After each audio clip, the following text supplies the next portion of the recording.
3 araw na akong hindi pumapasok sa trabaho dahil panay ang punta ko sa mga job interviews. At sa lahat ng pinuntahan ko ay ito ang may pinakamataas na offer. Bala kong i-file na lang ang absences ko as sick leave kahit pa alam naman ni Boss Emong na wala akong sakit. Wala naman akong narinig na reklamo buhat sa kanya. Hindi na rin ako natatakot sa memo dahil paalis na rin naman na ako. Sa totoo lang ay ngayon lang ako hindi pumasok ng matagal. Inilibot ko ang mga mata sa paligid ng opisina. Maliit na espasyo lang iyon at tanging ang babaeng nagpakilalang Miss Monica lang ang nakikita kong empleyado. Siya din ang tumawag sa akin kagabi para umano sa interview.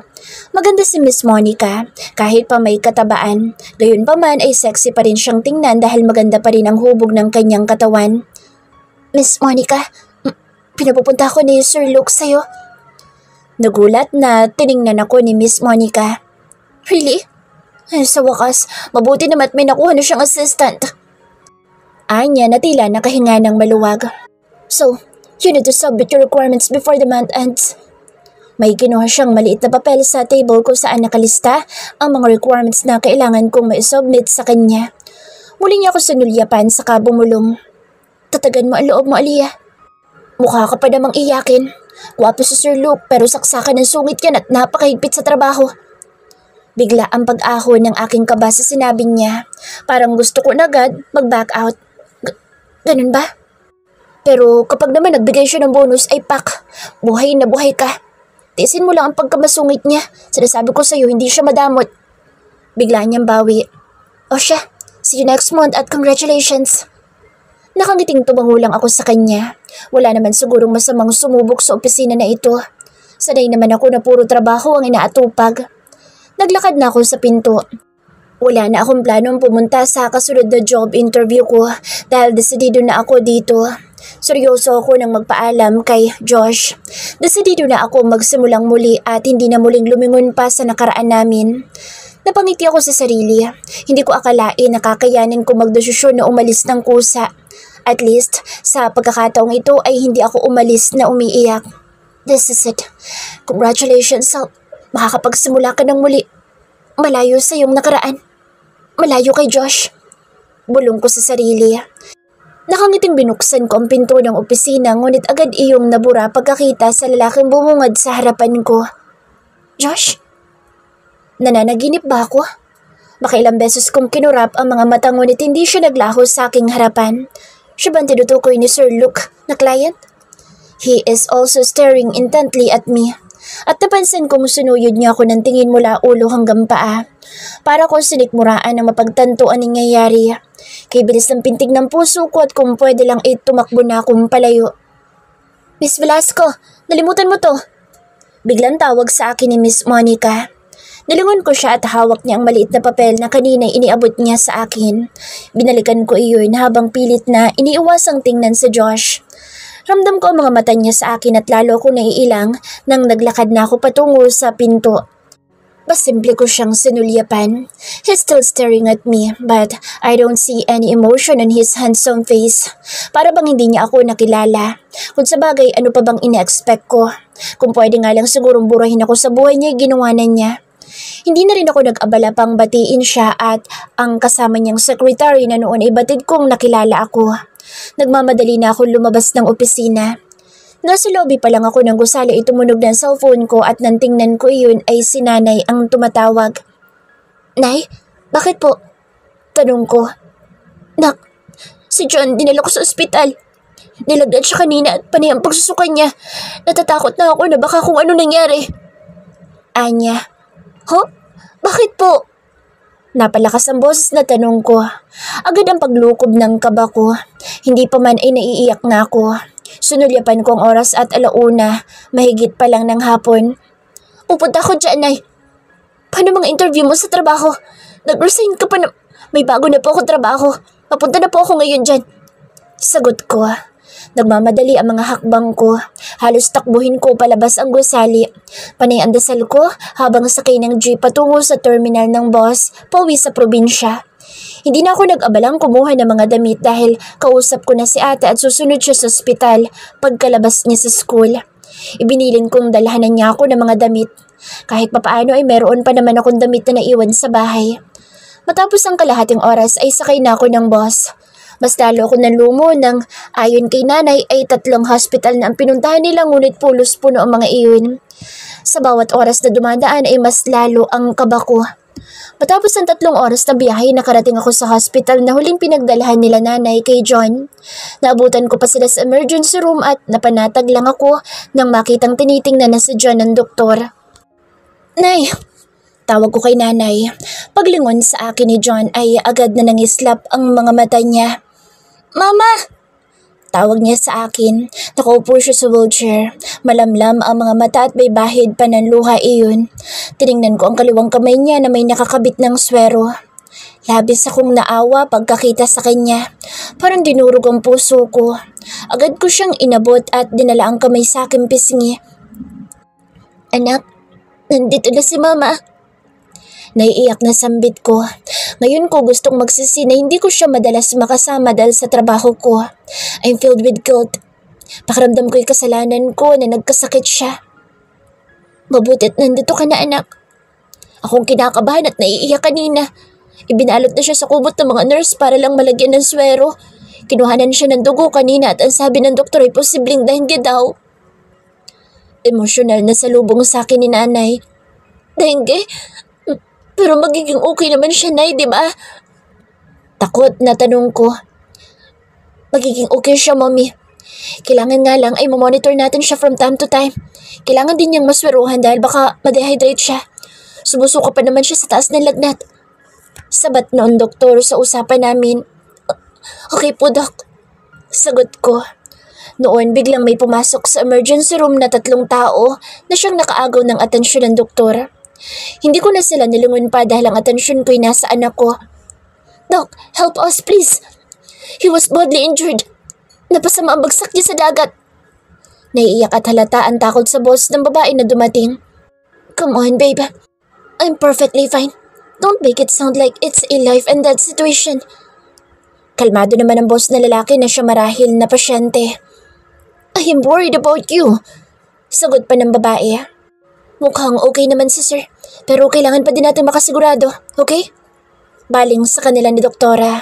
Hindi ko sila nilingon at naupo ako sa nakahilarang upuan sa loob ng emergency room. "Ma, pagod ako." Bulong sa akin ni John. Namumungay na rin ang kanyang mga mata at namumula ang pisngi dahil sa lagnat. "Oo anak, wait lang natin sila ha. Naghihintay pa tayo ng room mo."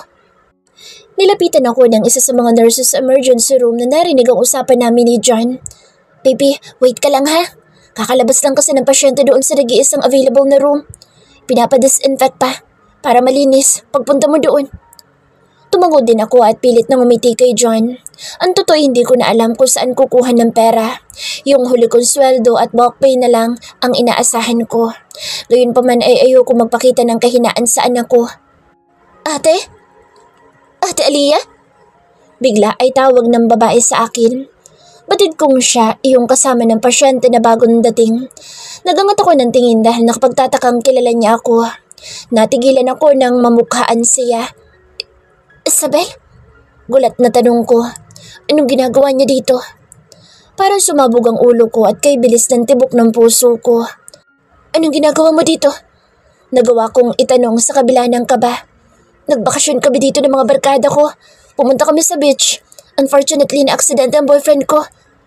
Paliwanag niya. "Ah, ganun ba?" Nag-aalangan na sinulyapan ko si John sa tabi ko. Ipinagdarasal ko na sanang hindi siya mapansin ni Isabel, ngunit nang muli ko siyang tingnan ay kitang-kita ko nakatitig siya sa bata. Alam ko napansin niya ang hawig ni John sa kuya niya. Nang tingnan niya ako ay puno ng pag-aalala at nagtatanong ang kanyang mga mata. "Ate? Hey ma'am, ready na po ang room." Bigla ay nilapitan ako ng nurse. Sa likod niya ay nandoon ang lalaki na siyang maghahatid sa amin sa room. "Sige Isabel, akyat na kami." Nagmamadaling paalam ko sa kanya. Hindi ko na hinintay ang sagot niya. Iniwasan ko na siyang tingnan at dinampot ko na ang mga gamit. Yung lalaki naman ay pumuwesto na para itulak ang wheelchair ni John. "Ate, sandali lang." Habol niya sa akin. "Isabel, please." Naiiyak na sambit ko nang lingunin ko siya. Napansin kong natigilan siya at napatitig sa reaksyon ko. May laman ang salita ko at batid kong nauunawaan niya iyon. Hindi siya nakaimik. Puno ng pag-aalala ang mga mata niyang sinulyapan si John. Tinalikuran ko na siya, saka sumunod kina nanay at John patungo sa kanyang room sa ikalawang palapag. Sana lang ay nauunawaan ako ni Isabel. 3 araw nang nasa hospital si John at 3 araw na rin buhat nang makita siya ni Isabel. Ganun pa man ay naniniwala kung hindi niya sinabi kay Josh ang aking lihim dahil sa loob ng 3 araw ay wala akong narinig buhat kay Josh o sa pamilya niya. Kumusta na siya? Tanong ni Ate Eden sa akin. Kadarating lang niya buhat sa university at naka-uniforme pa siya. May bit-bit din siyang plastic na naglalaman ng pagkain na siyang hapunan namin. Kanina ay umuwi muna si nanay sa bahay para makabawi ng tulog dahil 2 gabi ko na siyang kasama dito. At hindi siya makatulog ng maayos kahit pa nga nasa maayos kami na room. Wala akong pagpipilian kundi tanggapin ang solo room na siya na lang meron ng hospital noong isinugod namin si John dito. Okay na siya ate. Wala na siyang lagnat, buhat kanina. Bukas ng umaga ay kukuhanan ulit siya ng dugo. Sagot ko. Tiningnan ko si John na mahimbing na natutulog. Parang dinudurog ang puso ko sa tuwing makikita siyang umiiyak kapag kinukuhanan ng dugo. Noong isang gabi ay nagsasalita siya habang tulog dahil sa taas ng lagnat niya. Ipinagpapasalamat ko na lang na nawala na ang lagnat niya at kahit papaano ay masigla na siya. Kanina naglakas loob ako magtanong sa doktor niya kung maaari na kaming makalabas dahil sa lumulobong hospital bill namin. Ngunit ayon sa kanya ay ang 3 araw matapos mawala ang lagnat ang pinakaimportanteng inoobserbahan nila sa isang dengue patient. Kawawa naman ang pamangkin ko. Pasensya ka na Aliyah. Uso ko sa dengue sa lugar natin at na-dengue din yung kapitbahay namin. Bakas ang guilt at pag-aalala sa mga mata ni ate. Umiling lang ako sa katipid ng ngumiti. Ate, alam ko naman na hindi niyo gusto ang nangyari. Maswerte nga ako at inaalagaan niyo si John para sa akin. Sagot ko. Ano ka ba? Mahal na mahal kong pamangkin kong yan. Siya nga pala may nakuha na akong ekstrang trabaho. Si Jessica kasi, nagsimula na ng negosyo. Nagtitinda siya ng mga ukay at bags. At ang swerte ng babaeng yun, lakas ng paninda niya. Palaging ubos kapag nagla-live siya. Minsan 3 sako ang binubuksan niya kaya kailangan na rin niya ng katulong. At ako nang kinuha niya. Mahabang paliwanag ni Ate Eden. Si Jessica ay kaibigan niya simula noong high school ngunit hindi na nag-aral ng kolehiyo. Paano ka? Kaya mo pa bang pagsabayin yan at ang pag-aaral mo? Nag-aalalang tanong ko. Oo naman, kayang-kaya ko yun. Isa pa, alam ko naman ang sitwasyon mo ngayon. Kaya Aliyah, kung saan mapapanatag ang kalooban mo, susuportahan kita. Bigla ay naging mapanuri ang mga mata ni ate. Patid kong si Josh ang tinutukoy niya. Alam niyang nag-resign na ako sa trabaho para maiwasan ang lalaki. Kung makakaharap ko lang talaga ang lalaki iyon, makakatikim siya sa akin. Gigil na sambit niya. Hayaan mo na siya ate. Huwag na natin siya pag-usapan pa. Siya nga pala, gusto ko sana mag-report muna sa trabaho ko para may file ko na ang leave. Yung natitira ko pang 15 days para pumasok. Mag-report ka na muna sa trabaho, Aliyah. Kami na ni nanay ang bahala kay John. Para makatakas ka na ulit sa demonyong si Josh na iyon. Hindi ko na pinansin ang pasaring niya kay Josh. Nag-aalalang sinulyapan ko ang anak na natutulog pa rin. Naawa kasi ako na iwan niyo siya. Malungkot na bulong ko. Napansin kong dumaan sa mga mata ni ate ang awa habang nakabasid sa akin. Hayaan mo, kapag nagtrabaho na ako, pwede mo nang makasama si John. Kahit papaano ay makakakuha ka naman ng trabaho dito sa atin. Hindi nga lang kasi laki ng sweldo mo ngayon pero pwede na rin kung 3 tayo magtatrabaho. Pagpapalakas loob niya sa akin. Ate, natural mag-aasawa kayo ni Bunso. Bubuo ka din ng sarili mong pamilya. Natatawang sagot ko. Sus, wala pa yan sa isip ko. Baka si Angelo pa ang mauna mag-asawa sa akin. Bulalas niya na ang tinutukoy ay ang bunso naming kapatid. Nagpatuloy kaming dalawa sa kwentuhan hanggang sa kinabukasan ay nagpaalam ako kay John na babalik muna sa Manila para mag-report sa trabaho. Ramdam kong ayaw humiwalay sa akin ng anak ko ngunit tiniis ko na lang at pinigil ang mga luha habang papaalis ako. Hindi ko maiwasang isipin at maramdaman na napakasama kong ina dahil iiwan ko siya habang may sakit siya. Wala akong ibang choice. Kailangan ko na mag-turn over kay Trina at kailangan ko na rin magpaalam ng maayos kay Boss Emo. Si ate at nanay ang naiwan na nagbabantay kay Josh at nangako na lang ako sa anak na babalik agad. 12:00 na ng tanghali ako nakarating sa opisina at sinalubong agad ako nila Ara para magbigay ng bayad doon sa mga binili nilang bag at pabango. Napag-alaman ko din agad buhat sa kanila na ilang araw nang hindi pumapasok si Josh sa opisina dahil naka-out of the country daw ito kasama ang fiancé. Mabuti pa siya at mukhang nagre-relax samantalang ako'y sumasakit ang ulo sa kaiisip sa babayaran ko sa ospital. Nagpatuloy ako patungo sa warehouse building at nadatnan ko sa opisina sina Peter at Trina na abala sa trabaho. Bakas ang pagkagulat nila nang makita ako. Akala ko hindi ka na magpapakita dito, Aliyah. Ani Trina na hindi ko mawari kung nagtataray ba o hindi. Sinulyapan din ako ni Peter at hindi ko mabasa kung anong iniisip niya. Tuluyan nang nalayo kami sa isa't isa buhat ng gabing iyon. Actually, magpa-file lang ako ng leave. Sana. At kukunin ko itong gamit ko. Church to vacation or sick leave na lang iyong natitirang 15 days hanggang katapusan ng buwan ha? Sagot ko. Napataas ang kilay ni Trina sa sinabi ko. Wala ka na talagang balak mag-render dito? Wala ka pang kapalit, Aliyah. Hindi ko na problema iyon. Bali walang sagot ko at hindi naman siya umimik kahit mabakas ang inis sa mukha niya. Masyado na ako maraming iniisip para patulan ko pa siya. Nagtungo ako sa table ko at nagsimulang mag-fill up sa leave form. Matapos yun ay kinalap ko na ang ilang personal na gamit na nasa table ko at inilagay sa isang maliit na kahon. Maayos kong na-turn over kay Trina lahat ng mga files na kailangan niya, kaya pagdating ng hapon ay malinis na ang mesa ko at nasa kahon na ang mga gamit ko. Babalik na lang ako dito sakali mang may kailangan pa sa akin ng Human Resource Department o kapag available na ang last pay ko. Naglalakad na ako patungo sa company bus na naghihintay sa mga empleyado nang tawagan ako o tawagin ako ni Peter. Nilungon ko siya na noon pala ay nakasunod sa akin. Bakit ka nag-resign? Sobrang sama ba ng loob mo sa promotion na napunta kay Trina? O gusto mo kong iwasan? Tanong niya. Ngayon ay mababanaad na lungkot sa mga mata niya. Peter, hindi yan ang dahilan ko. May mas mabigat pa akong dahilan kaya ako nagdesisyong umalis. Sagot ko. Si Sir Josh ba? Bigla ay tanong niya habang seryosong nakatitig sa akin.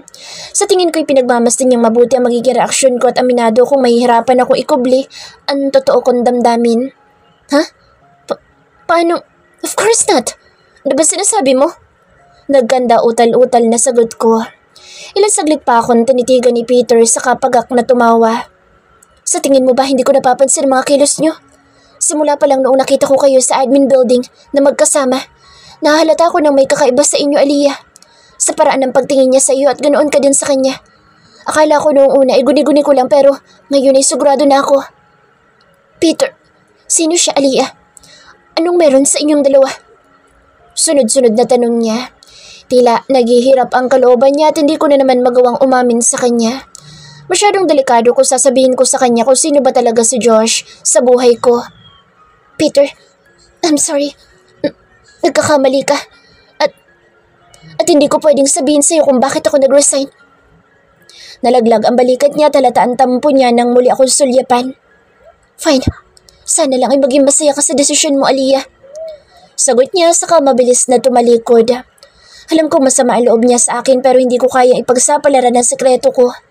Mas pipiliin ko pang magalit siya sa akin kaysa malaman niyang si Josh ang ama ni John. Sumakay na ako sa bus at kahit gabing-gabi na bumiyahe na rin ako pabalik sa probinsya. Hindi ko matiis na hindi balikan si John kahit pa ang sabi ni ate ay maganda na ang resulta ng lab test niya. Ang pangamba ko na lang ay ayaw pa rin kaming payagan ni doktora na umuwi dahil kailangan daw masigurong ligtas sa kapahamakan ng anak ko. 2 araw pa lumipas saka kami pinayagan ng doktor na makauwi. Karga ko noon si John na bumalik na ang dating sigla at lubhang napakakulit na naman. I will allow you to go home na, baby. But mommy, please make sure na hindi magkakadang ulit sa baby. Otherwise, mas lalala at mahirap ang gamutan. Ingatan si baby na hindi makagat ng lamok, okay? Bili ni doktora sa akin. Okay po, Doc. Maraming salamat po. Sagot ko. Si nanay naman ay abala sa paglalagay ng mga gamit namin sa bag. Mukhang excited na rin siyang umuwi sa bahay. Okay, ingat ka baby. Bye-bye na. Masayang paalam ni doktora kay John. Bye-bye. Paalam din ni John kay doktora at nag-flying kiss pa. Nang makaalis si doktora ay saka kumuling binalingan si nanay. Nay, sayo muna si John at pupunta lang ako sa billing department para magbayad ng bills. Kailangan ko nang pumunta doon para maaga tayo makauwi. Noong mga nakaraang araw ay nag-asikaso na ako at si ate ng mga requirements para makahingi ng tulong sa government para magkaroon ng cash assistance. Lahat ng pwedeng lapitan ay nilapitan namin sa pagbabaka sakaling makabawas sa aming bills. Naglakad na ako patungo sa billing department sa ground floor ng hospital. Ano pong name ng patient at room number? Tanong noon lalaki sa cashier. John Velasco po. Sagot ko. Nag-chat muna sa computer ang lalaki habang ako naman ay hindi mapakali. Maya-maya ay muli niya akong sinulyapan. Ah, ikaw pala yung Velasco. Ma'am, bayad na po ang bills nyo. May nagbayad na. Pagbibigay alam niya. Ha? Paano? Sino po? Nagtataka ng tanong ko. Hindi ko po alam eh. Basta paid na po dito sa system. Sagot niya na napapakamot pa sa ulo. Sigurado ka ba, sir? Baka nagkakamali ka lang.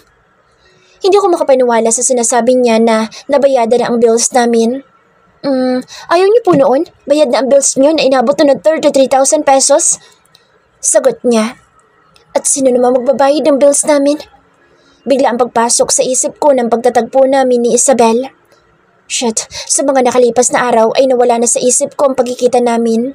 Siya kaya nagbayad ng bills namin? Pero paano ko malalaman ko siya nga? Huwag naman sanang sinabi niya sa pamilya niya ang lihim ko.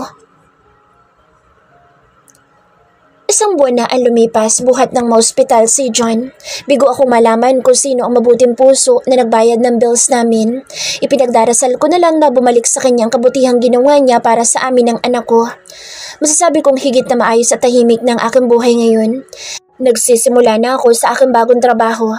Totoong istrikto si Sir Luke sa trabaho, lalo na sa paggamit ng oras. Bawal na bawal ang late at mukhang hindi siya yung tipo na nagsasayang ng oras niya. Sa ilang araw ay napansin kong nakatutok siya sa trabaho at tila wala na siyang iba pang pinagkakaabalahan. Makailang ulit na rin ako nag-OT at sumama sa mga meetings niya. Laking pasasalamat ko na lang nakasama ko si Miss Monica noong mga nakaraang araw para alalayan ako. Unti-unti natututunan ko na ang bago kong responsibilidad. Kahit papaano naman ay pinuri ako ni Sir Luke dahil mabilis umano ako matuto kahit pa hindi ako graduate ng technical course. Sa ngayon nga ay inaayos ko mga dokumento na ibinigay niya. Tinitingnan kong mabuti kung kumpleto ba iyon base sa checklist namin. Aliyah, I share the file to your drive. Paki-email mo iyon sa MNF, sabi ko. Nagulat ako nang sumilip si Sir Luke, buhat sa pinto ng opisina niya. Diretso siyang nakatingin sa akin at nakailang kurap muna ako bago nakasagot. Okay, sir. Napansin ko na pakunot ang noo niya habang nakamasid sa akin. Ano kayang iniisip niya? Nahalata ko may gusto siyang sabihin. Sana naman ay wala akong nagawang mali. I noticed you were a few minutes late today. Sa huli ay punan niya. Napakagatlabi ako dahil hindi ko inaasahang mapapansin pa niya iyon.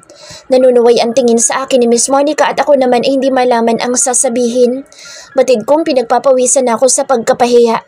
Totoo palang napaka-stricto ng lalaking ito. Yes, sir.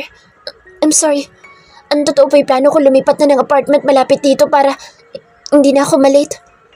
Nagkandautal na ako sa pagpapaliwanag. Matama naman akong tinitigan ni sir. Saka walang imik na tumalikod na. Hindi ko matukoy kung galit ba siya o ano. Sabi ko naman sa'yo, huwag ka magpapalit. Ano ka ba naman? Ani Miss Monica nang makapasok na si Sir Luke sa opisina niya. Naninisi ang boses niya at napahilot pa sa noo. Kasi napakalayo ng inuuwian ko. That's not an excuse, Aliyah. Naku naman, alam mo, may paupahang apartment at tita ko malapit dito. Nasa US iyon at akong tumitingin sa paupahan niyang iyon. May mababakanteng maliit na unit next week. Pwede ka na doon. Alok niya sa akin.